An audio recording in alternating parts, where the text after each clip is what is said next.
Welcome to photo wide YouTube channel. Photography നിഘണ്ടുവിലെ ഇന്നത്തെ അക്ഷരം ഡി. Dark noise. പ്രകാശത്തിന് നേരെ എക്സ്പോസ് ചെയ്യാതിരിക്കുമ്പോൾ ക്യാമറയിലെ ഇമേജ് സെൻസറുകളിൽ അടിഞ്ഞുകൂടുന്ന വൈദ്യുതി ചാർജാണ് ഡാർക്ക് നോയ്സ് എന്നറിയപ്പെടുന്നത്. ഇമേജ് സെൻസറിലെ ഫോട്ടോ ഡയോഡുകളിലാണ് ഇങ്ങനെ ചാർജ് അക്യുമുലേറ്റ് ചെയ്യുന്നത്. ഡീകംപ്രഷൻ. കംപ്രസ് ചെയ്യപ്പെട്ട ഒരു ഇമേജ് ഉപയോഗിക്കുന്നതിന് വേണ്ടി പൂർവ്വസ്ഥിതിയിലേക്ക് കൊണ്ടുവരുന്ന ആ പ്രോസസ്സാണ് ഡീകംപ്രഷൻ. Dedicated flash. ഒരു ക്യാമറയുടെ പ്രവർത്തനവുമായി സിങ്ക് ചെയ്യപ്പെടുന്ന അതേ കമ്പനിയുടെ ഫ്ലാഷാണ് ഡെഡിക്കേറ്റഡ് ഫ്ലാഷ്. എക്സ്പോഷർ അനുസരിച്ച് വേണ്ട അളവിൽ ലൈറ്റ് തരും ഈ dedicated flash. Definition.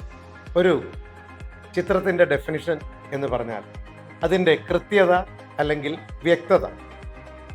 Depth of field. ഫോട്ടോഗ്രാഫിയിലെ ഏറ്റവും പ്രധാനപ്പെട്ട ഒരു ടേമാണ് ഡെപ്ത് ഓഫ് ഫീൽഡ്. നമ്മളുടെ ഇമേജിൻ്റെ എത്ര ഭാഗം കൃത്യമായി ഫോക്കസിൽ വരും, എത്ര ഭാഗം ഓഫ് ഫോക്കസിൽ വരും എന്നുള്ള അനുപാതമാണ്. 100% ഡെപ്ത് ഓഫ് ഫീൽഡ് എന്ന് പറഞ്ഞാൽ ഇമേജിലുള്ള എല്ലാ വസ്തുക്കളും ഷാർപ്പ് ഫോക്കസിലായി. എന്നാൽ ചിലതരം ഇമേജുകളിൽ നമുക്ക് നമ്മുടെ ഒബ്ജക്റ്റ് മാത്രം ഫോക്കസിൽ മതിയാവും. ഇതിനെ കാണിക്കുന്ന കൃത്യതയാണ് depth of field. Depth of field preview button. ഇത് ചില ക്യാമറകളിൽ ലഭ്യമായിട്ടുള്ള ഒരു ഡിവൈസാണ്. നമ്മൾ ചിത്രം എടുത്തു കഴിഞ്ഞാൽ എത്രമാത്രം ഡെപ്ത് നമ്മളുടെ ചിത്രങ്ങൾക്കുണ്ടാവും എന്നുള്ളതിൻ്റെ അളവാണ്. ഡെപ്ത് എന്ന് പറഞ്ഞാൽ ഫോക്കസ്. നേരത്തെ നമ്മൾ ഈ ബട്ടൺ പ്രസ് ചെയ്ത് നോക്കിയാൽ ചിത്രം എടുത്തു കഴിഞ്ഞാൽ എങ്ങനെ ചിത്രമുണ്ടാകും എന്നുള്ള ആ ഫോക്കസിൻ്റെ അളവ് ലഭിക്കും. നമ്മളുടെ കണ്ണുകൾ ഇൻഫിനിറ്റ് ഡെപ്ത് ഓഫ് ഫീൽഡ് ആയതുകൊണ്ട് നോക്കുമ്പോൾ എല്ലാ ഭാഗവും ഫോക്കസ് ആണെന്ന് തോന്നും. അതുകൊണ്ടാണ് ഇങ്ങനെ ഒരു ബട്ടൺ ആവശ്യമുള്ളത്. Depth of field scale. ഇത് ഒരു അടയാളപ്പെടുത്തലാണ്. ലെൻസിൻ്റെ ബാരലിലാണ് ഇത് അടയാളപ്പെടുത്തൽ.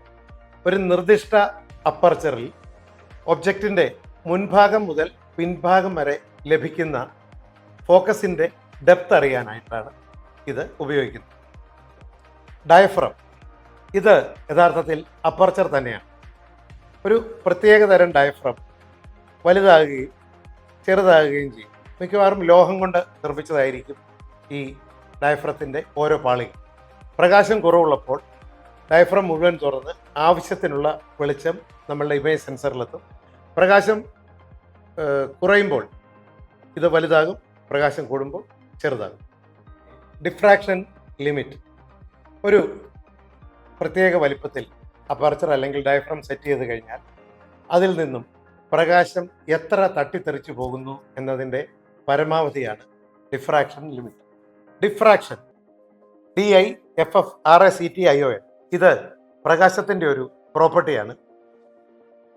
ഒരു ഒബ്ജക്റ്റിൻ്റെ വക്കുകളിലും ചെറിയ ദ്വാരങ്ങളിൽ കൂടെയും പ്രകാശം കടന്നു പോകുമ്പോൾ അത് തട്ടി ചിതറുന്ന ആ പ്രോപ്പർട്ടിക്കാണ് ഡിഫ്രാക്ഷൻ എന്ന് പറയുന്നത്.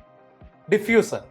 പ്രകാശരശ്മികളുടെ കാഠിന്യം കുറച്ച് അത് മൃദുവാക്കുന്നതിന് ലെൻസിൻ്റെ മുൻപിൽ ഉപയോഗിക്കുന്ന ഒരു ഫിൽറ്ററാണ് ഡിഫ്യൂസർ.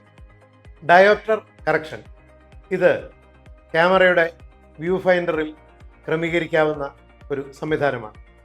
ഓരോരുത്തരുടെയും കണ്ണിൻ്റെ പവർ അനുസരിച്ച്, അതായത് ദീർഘദൃഷ്ടി, ഹ്രസ്വദൃഷ്ടി ഒക്കെ അനുസരിച്ച് ഇമേജ് വ്യക്തമായി കാണുന്നതിന്, കണ്ണട ഉപയോഗിക്കാതെ തന്നെ വ്യക്തമായി കാണുന്നതിന് വ്യൂ ഫൈൻഡറിൽ ക്രമീകരിക്കാവുന്ന ഒരു സംവിധാനമാണ് ഡയോപ്റ്റർ കറക്ഷൻ. ഡിജിറ്റൽ. ഡിജിറ്റൽ എന്താണെന്ന് ഇപ്പോൾ നമുക്കെല്ലാം അറിയാം. അനലോഗ് അല്ലാത്തതെല്ലാം തന്നെ ഡിജിറ്റലാണ്. കാരണം നിറം, വെളിച്ചം തുടങ്ങിയ വിവരങ്ങളൊക്കെ അക്കങ്ങളായി സൂക്ഷിച്ചു വെക്കുന്ന ഇതിനാണ് ഫോട്ടോഗ്രാഫിയിൽ ഡിജിറ്റൽ എന്ന് പറയുന്നത്. ഡിജിറ്റൽ ഇമേജിംഗ് എന്ന് വെച്ചാൽ നമ്മൾ സാധാരണഗതിയിൽ റെക്കോർഡ് ചെയ്യുന്ന ഡേറ്റ ഡിജിറ്റായി സൂക്ഷിച്ചു വെക്കുന്ന ആ രീതിയാണ് digital imaging. Digital still camera. അപ്പം അങ്ങനെ ഒരു വ്യത്യാസം നമുക്ക് ഇല്ല. സ്റ്റിൽ ക്യാമറയും വീഡിയോ ക്യാമറയും രണ്ടും ഒരെണ്ണം തന്നെയാണ് ഇപ്പോൾ. എങ്കിലും ഡിജിറ്റൽ ക്യാമറകളുടെ ആദ്യഘട്ടത്തിൽ ഡിജിറ്റൽ സ്റ്റിൽ ക്യാമറ ഉണ്ടായിരുന്നു. പിന്നെ വീഡിയോ എടുക്കാവുന്ന രീതിയിലേക്ക് ഡിജിറ്റൽ ക്യാമറ മാറുകയാണ് ഉണ്ടായത്. ഇപ്പോൾ നമുക്ക് ലഭ്യമായിട്ടുള്ളത് ഡിജിറ്റൽ ക്യാമറയാണ്. അതിൽ സ്റ്റിൽ ഇമേജസും വീഡിയോയും നമുക്ക് ഷൂട്ട് ചെയ്യാൻ കഴിയും. ഡിജിറ്റൽ സ്റ്റിൽ ക്യാമറ എന്ന് പറഞ്ഞാൽ ഡിജിറ്റൽ ക്യാമറയിൽ സ്റ്റില്ല് മാത്രം എടുക്കാവുന്ന ക്യാമറകൾ. Digital storage system, computer, television തുടങ്ങിയവയിൽ പ്ലേ ചെയ്യാനായി നമ്മൾ ഡിജിറ്റൽ ഇമേജുകൾ, ഡിജിറ്റൽ വീഡിയോകൾ സൂക്ഷിച്ചു വെക്കുന്ന ആ പ്രക്രിയയാണ് digital imaging system. Direct vision, optical view finder ലഭ്യമായ ക്യാമറകളാണ് ഡയറക്റ്റ് വിഷൻ ക്യാമറ. എന്ന് വെച്ചാൽ പ്രകാശം ഇമേജ് ആകുന്നതിന് മുൻപ് മിററിൽ തട്ടി പ്രിസത്തിൽ കൂടെ കടന്ന് കണ്ണിൽ പ്രകാശം തന്നെ നേരിട്ടെത്തും. എന്നാൽ ആധുനിക മിറർലെസ് ക്യാമറകളിൽ പ്രോസസ്ഡ് ഇമേജ് ആയിട്ടാണ് വ്യൂ ഫൈൻഡറിലും ലഭ്യമാകുന്നത്.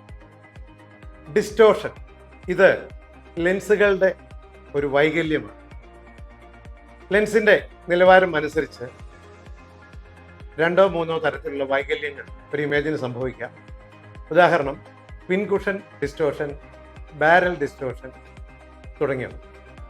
ഡോക്കിംഗ് സ്റ്റേഷൻ, ക്യാമറയിൽ നിന്നും കമ്പ്യൂട്ടറിലേക്ക് ഇമേജുകൾ ട്രാൻസ്ഫർ ചെയ്യാൻ ഉപയോഗിക്കുന്ന ഒരു ബേസാണ് ഡോക്കിംഗ് സ്റ്റേഷൻ.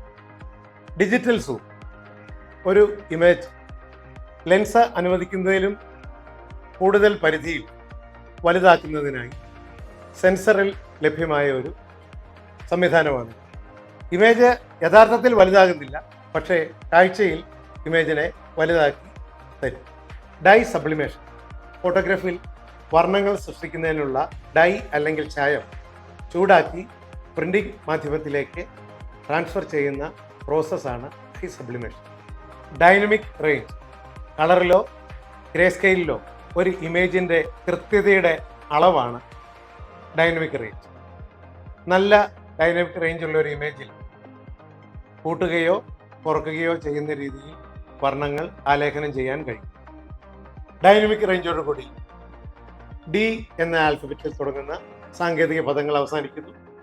അടുത്ത ആഴ്ച ഇതേ ദിവസം ഇതേ സമയം ഇ എന്ന ആൽഫബറ്റിൽ തുടങ്ങുന്ന വൈവിധ്യമേറിയ പദങ്ങളുമായി ഞങ്ങൾ വരുന്നു. അതുവരെ ഗുഡ് ബൈ.